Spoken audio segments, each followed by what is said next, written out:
All right, let's go to our predictions for the our preview and predictions for the weekend. And the first game, let's look at this London derby. West Ham up against Chelsea. And well, Chelsea, after buying, and we had a long conversation about Chelsea last weekend, right? But let's look at the game. Let's just strictly look at the game today. West Ham, Chelsea. Femi, what can we look forward to?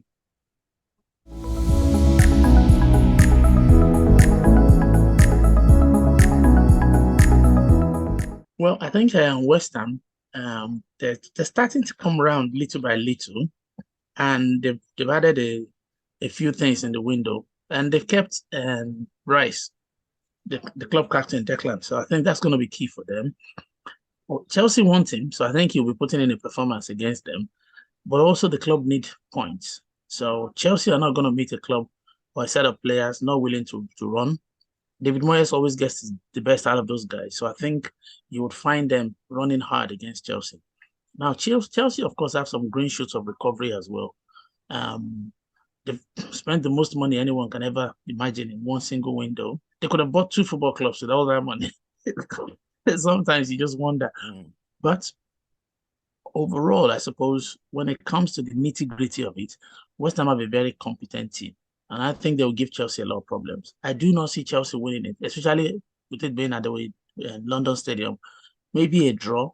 Chelsea don't have the firepower yet. They've not gelled into a team strong enough to be able to see off West Ham on the day. So I think if West Ham don't make it, it might just get Chelsea lucky to walk away with a draw. But I don't see Chelsea winning this at all.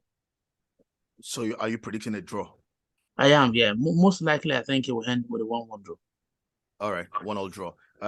Festus.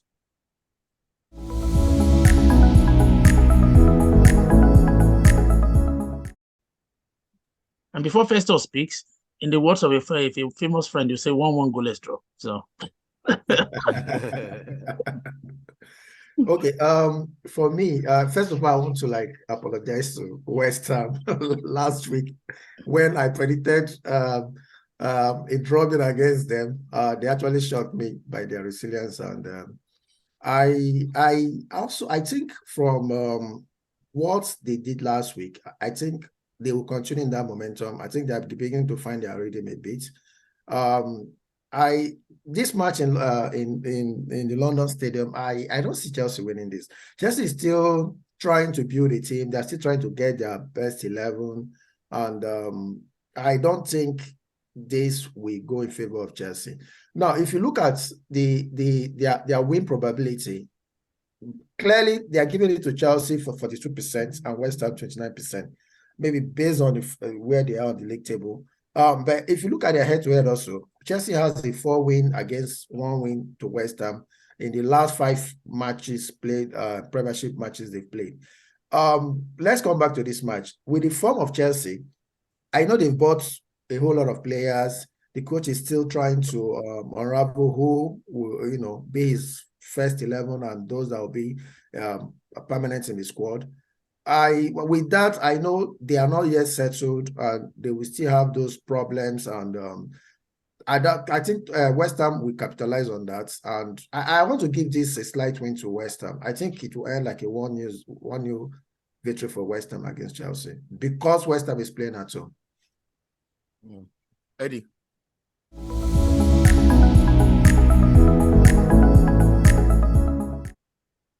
I'm actually surprised the way that everybody's writing off Chelsea. I've watched Chelsea play in the last 2 games. They have a good team. That team, if they come together, is really frightening. I watched that game against Fulham, and I saw Enzo Fernandez. That guy has got some touch in him. And the combinations were just not clicking in the final third. And I don't think they can continue like that. I think more time, with the manager. Graham Potter is a good manager, working on the training ground, working with that cohesion. They're doing everything up onto the final third. It's just in that final third, they're not sticking the ball in the back of the net. And I think that might change very, very soon. And I think this might be the game that changes. So I'm actually even going for a Chelsea win because I like the look of Chelsea. I'm going to go for a 2-1 victory to Chelsea in this game, because I think that there's too much quality in that Chelsea team right now, for them not to perform. They've got a lot of players coming back, good players coming back, and they might just start running in the second half of the season. 2 clean sheets against 2 difficult opponents. I know what people are saying about Liverpool, but it's still a difficult opponent to go to Anfield and get a 0-0 draw, and then a London derby. And the way that Fulham played in that game, Fulham were brilliant. They played very well. Chelsea was resilient, and it just didn't happen in front of goal. I think it's going to happen because West Ham, I don't believe, are a good enough team like Fulham.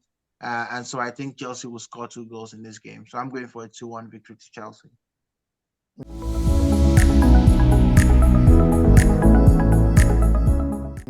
Interesting. For some reason, I'm tilting towards you, Eddie. So it's West Ham United. Yes, they've looked in recent weeks. They've looked like a team that is trying to find their way back. They ended last year, losing 6 out of the last 7 games of the season, and they drew 1. But this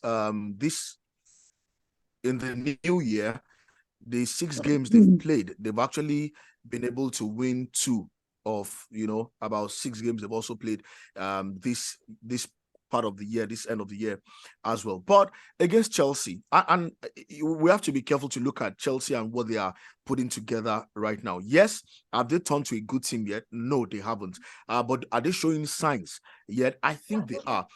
Eddie, you talked about the game against Liverpool, and I dare say the Fulham game actually gave me a sign of what Chelsea can actually become, the way they played against a very physical Fulham side, and how they controlled that game against Liverpool as well, playing at Anfield.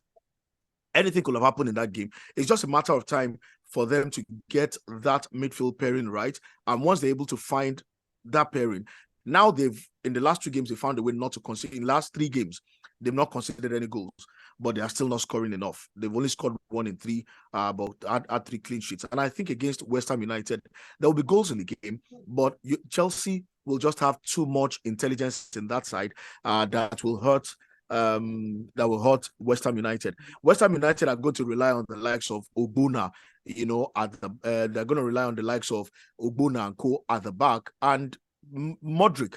We're seeing him in flashes. We're seeing him in we're seeing little bit of him here, little bit of him, there. And I think that he's going to gradually come into his own. But against West Ham United, against the likes of Johnson, Ogbonna, or Kufal, whoever he decides to play against, his intelligence might just be too much for them, to handle. And Enzo Fernandez is going to be playing in the middle. Badiashile, I heard, is going to be part of this side.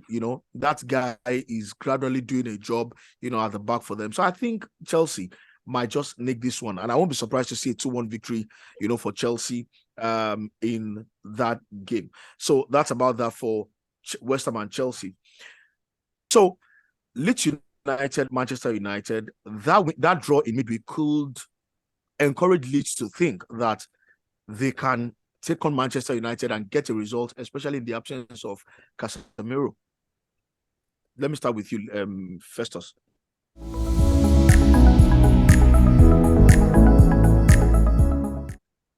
Yeah, I think I was discussing with some Manchester United fans last week, and we pointed out, we were analyzing the impact of Casemiro in that team, when he plays, when he doesn't play. And we were discussing the match. What was the match they won? They were leading 2-0, and when he was taken out, and immediately that team collapsed. They actually eventually won 2-1, but I think it was Crystal Palace, right? They could have lost that match if that match was given 5 more minutes with the way it was going. You could see how that midfield collapsed immediately. And it showed against Leeds also, though they rallied around after some changes, and maybe due to defense and a whole lot of encouragement, they tried to come back into the Leeds game. But you could see how woeful they were in the first half when they were down 2-0.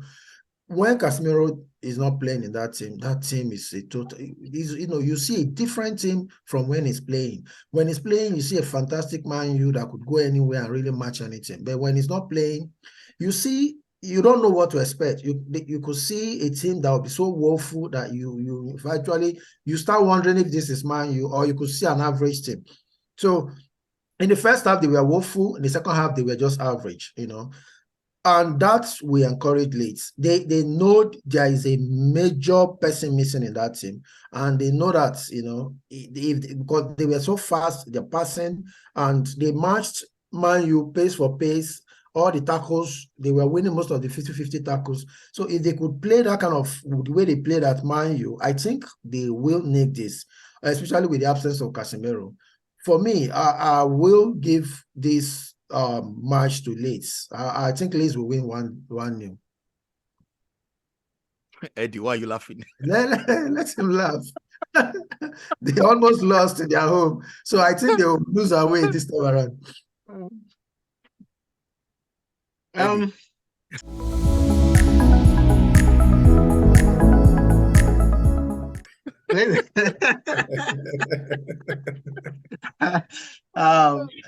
If let me shock you. I think the most important player to Man United right now is not even Casemiro.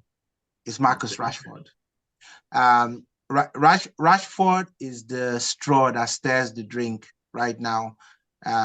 For Manchester United. He's the one that finishes a lot of the good work up front. And, he's been on an incredible purple patch. I mean, it's been a while that you've seen a striker in this kind of form. It almost like is a guarantee. It's a question of, not whether he will score, is when he will score in the match. Whether he's the first goal scorer or the second goal scorer, he always seems to be popping up in front of goal. I think that they will survive, without Casemiro for the next couple of games. This game, Leeds and Manchester United, just reminds me of two fighters, and they've ended the game with both teams a bit bloodied, Leeds landing the first, blows, and, Man United, grabbing for the ropes. And then in the later rounds, Man United landing the blows and Leeds grabbing for the ropes. And basically, it was just a draw at the end of the day. I think that, going into that game, I still favor Man United, to win against Leeds, even though they are playing Leeds away from home. I see enough firepower with Manchester United. They have players on the bench that can come in and make a difference for them. And when I look at Leeds, I don't know whether they have the same kind of firepower if things are not going well, for them. And that's why, for me, I just edge, Man United in that game. It's going to be still, a tough game, no doubt about it, especially when you play a team so close to each other after one game. But I am going to go Man United in this game. I'm going to go 2-1 because I just think Man United have the resources, to come, when things are not going well and change things. And they've already shown that, bringing Jadon Sancho, onto the team, and he was an instant impact, into that game. So I'm going to go with a 2-1 victory to United. Let me.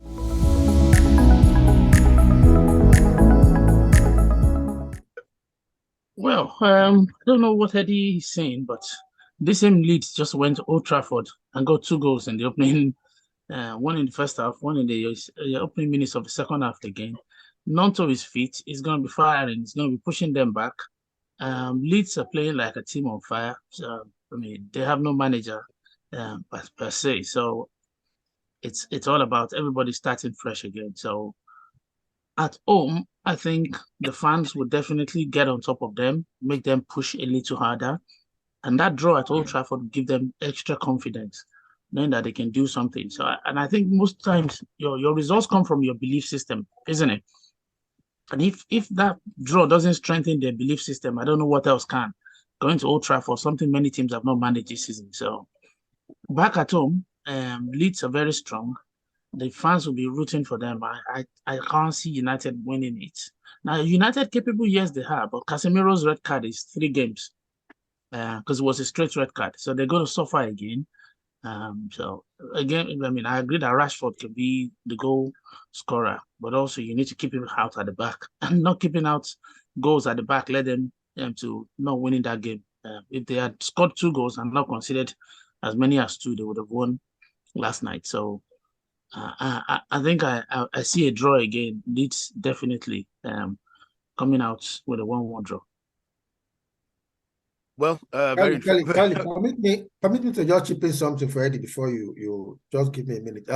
I want to respond to Eddie. Eddie was saying the best player is Rashford. Yeah, I know Rashford is in top form scoring, but the truth is, if you're not a team that scores your opponent, just like the let me even use Brazil as the old Brazil, where they're not that known for defenders. All they know is they score and score and score you.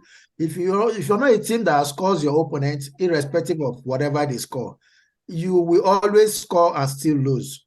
So, and that is exactly what Casemiro brings for Man U at this point. Because Rashford is guaranteed to score, but you also lose if you don't have somebody that steadies your defense and contributes to the attack. And that is what they are lacking at this point. I just wanted to correct that.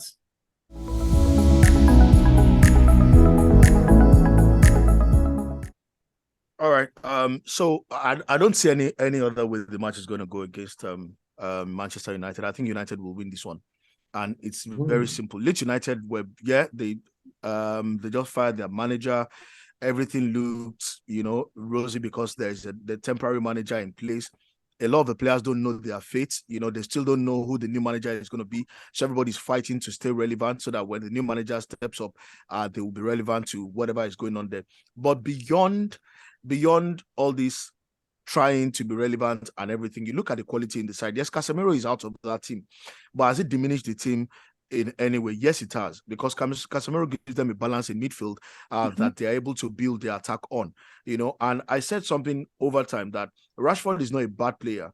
Rashford just needs, the environment to keep scoring goals.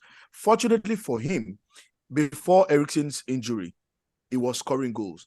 And he has carried on that form even in the absence of Eriksen. And there's something that happens with a player's confidence. When you get into a groove, you just keep going. Even when it looked like everything was, all the pointers were bad for Manchester United against Leeds United at Old Trafford, you saw a Rashford that kept pushing, that kept trying to run into space. He dropped deeper than usual to pick up the balls and do a lot of runs. And then a lot of people are ignoring what Pastor Fred is doing in that side. A lot of people are ignoring what Pastor Fred is doing. Pastor Fred is taking it upon himself to drive that team. And you keep seeing him run around the edge of the box. And sometimes in the box, he's creating chances. He's creating opportunities for the other midfielders for them to operate. I still think that the quality in the United side will just be a bit too much for Manchester City. I say for Manchester United, I beg your pardon. I see the likes of Fred, Bruno, and Rashford, being, causing a lot of damage for them when they play at Leeds. So I think Manchester United is going to win this game 3-1. Ooh. Yeah. All right, let's go to our final predictions quickly, guys. Arsenal-Brentford. I'm starting with you, Eddie.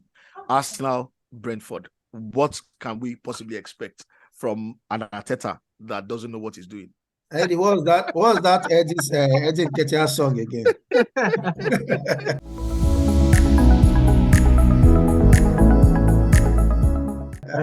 Your defense is in trouble. See, listen, this is going to be a very tough game for Arsenal. And it's not because of the last result that I'm basing this on. I'm basing it on the quality of Brentford. I specifically looked at 2 games, that Brentford has played. When Brentford went to Man City, and they got a result 2-1. And there were a lot of characteristics in that Brentford team that I keep seeing, over and over again. If you look at their last game, against Southampton, you could actually see those characteristics again. They're a very, very well-balanced side. They like to play with the ball. They are not just an Ivan Toney, lump the ball to Ivan Toney and then just see what happens. They've actually evolved in the way that they are playing. Still very physical and very good on headers. If you look at the goals that they've been scoring recently, against Southampton, they scored 2 goals, a header. Against Man City, also scored a headed goal as well. So they're very, very strong in that department. And the other thing that they like to do, Brentford, is that they like to make quick crosses into the box. They don't necessarily wait when they get to the byline, to put that ball in the box, because they know that the likes of Mbeumo, Ivan Toney, and Wisa, would usually be at the end of those. So the way that they've set up their team is to allow them to transition very, very quickly. So we have to play, very well in this game, to get a result. So for me, I think Arsenal would learn from, the Everton game. I think they'll be better prepared. For me, what I'm going to be looking for in this game is how Arsenal are going to respond, after 2 defeats on the bounce. Because it has been 2 defeats that we've had, even though in different competitions, it is still 2 defeats without scoring a goal. So I want to see how we respond to that. And the first couple of minutes, will tell me where their head is at. I'm still going to go for, an Arsenal win, in this game, but I'm actually going to go for a 3-2, victory, because I think that Brentford, have the ability to score goals. If you give them chances, they have players that can punish you. So I'm going to go for a 3-2 victory to Arsenal against Brentford. Interesting. Festus, Arsenal, Brentford.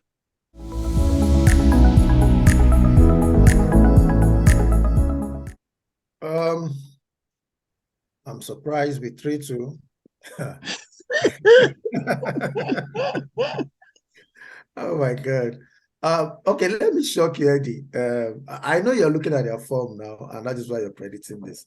Before we played them in the first match, Brentford had only lost to Fulham, and that was away 3-2. They won the likes of Man U 4-0.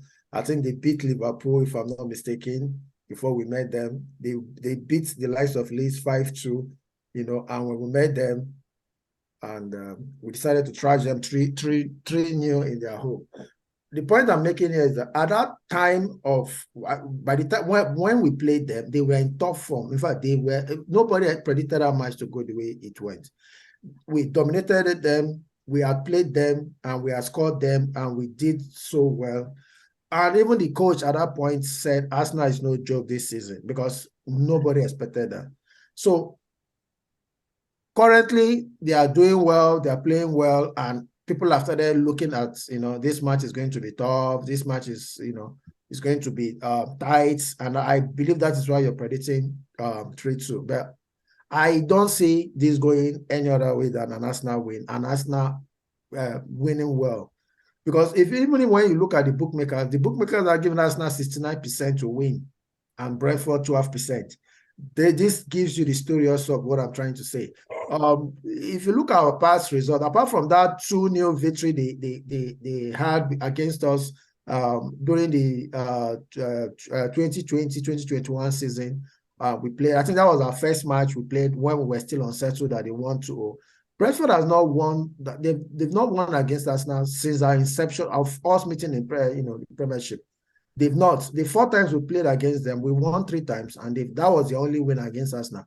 So if you look at our records, if you look at even our current form, I don't see Brentford getting any kind of result against Arsenal.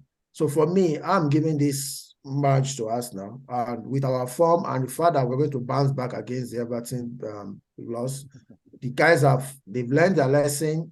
They are all itchy. I see Gabriel's tweet, and every one of them, they're all saying, yeah, this is it. We need to bounce back this. We're all focused for this match. And you could see the fights. Everybody, they are all disappointed with that loss.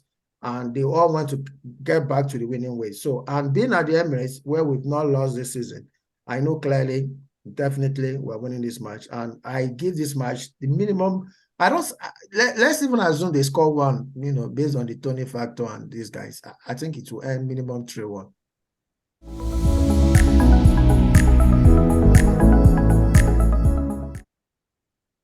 3-1 to the Arsenal. Yeah. See, Brentford are on a good run right now. I think they're on a 9-game unbeaten run at the moment. So yeah, momentum is on their side. Like Femi pointed out, was it? Yeah. Yeah, well, they are 7th in the league. I think someone pointed out that we've had back-to-back losses, even though it's in 2 different competitions at the moment. But one of the things that has stood Arsenal out is the quality in the side. Every time we've won, which is just once, in the Premier League, by the way, we've come back, with a proper result. And against Brentford play the way Arsenal love to play. They allow time and space on the ball, and that's one of the things Arsenal enjoy against Brentford. And everybody talked about how Odegaard was not allowed space, how Saka and Martinelli and Co were not allowed space, and I don't think that's going to be the same situation when both sides meet. When Brentford meet Arsenal at the Emirates, and then playing at the Emirates have been some sort of security for Arsenal until Newcastle came and picked a draw there.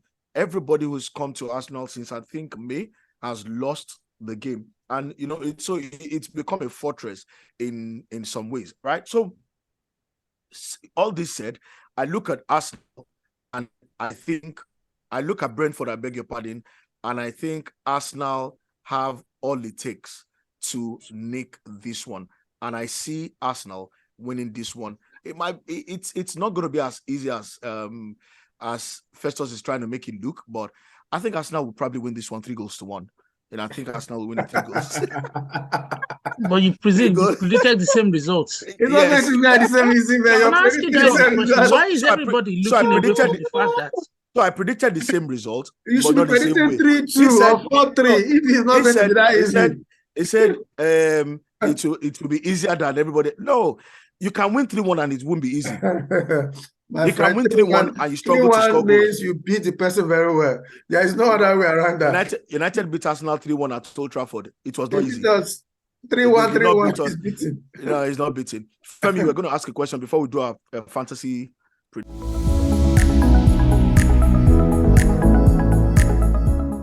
Yeah, I mean, I haven't shared my thoughts on the game first. Oh, sorry. Your thoughts on the game. Sorry. But I wanted to ask in form of a question. Why has everybody forgotten that we haven't won our last 2 games? In fact, we lost both. So this is not a team with confidence at the minute. Festus and I pointed that out, or is it Eddie and I pointed that out. Eddie and so why? So Eddie, how do you expect us to score 3 goals? The manager would want the team to go back to the basics first.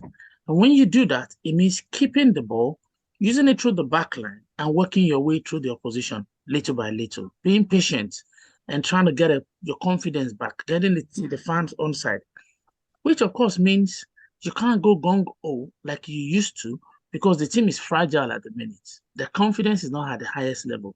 So if we score 2 goals in this game, it will be a massive, massive achievement.